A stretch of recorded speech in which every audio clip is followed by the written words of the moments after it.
ఆంధ్రప్రదేశ్ రాష్ట్రం doctor BR Ambedkar Konaseema జిల్లా సకినేటిపల్లి మండలం అంతిర్వేది గ్రామంలో వేంచేసి ఉన్న శ్రీ లక్ష్మీ నరసింహస్వామివారి తిరు కళ్యాణ మహోత్సవములు తేదీ 4-2-2025 మాఘశుద్ధ సప్తమి నుండి 13-2-2025 మాఘ బహుళ పాడ్యమి వరకు 7-2-2025 తేదీ రాత్రి శ్రీ స్వామివారి కళ్యాణము 8-2-2025 తేదీ మధ్యాహ్నం శ్రీ స్వామివారి రథోత్సవము 12-2-2025 తేదీ ఉదయం పౌర్ణమి సముద్ర స్నానము 13-2-2025 తేదీ సాయంత్రం శ్రీ స్వామివారి తెప్పోత్సవం ఘనంగా జరపబడును.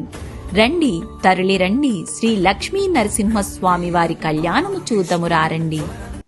జయ శ్రీనివాస జయ వెంకటేశ వృషశైలనాథ శ్రీ పద్మనాభ వైకుంఠనాథ జయ విష్ణుతేజ రాజాధిరాజ కవ జయ జయ జయ.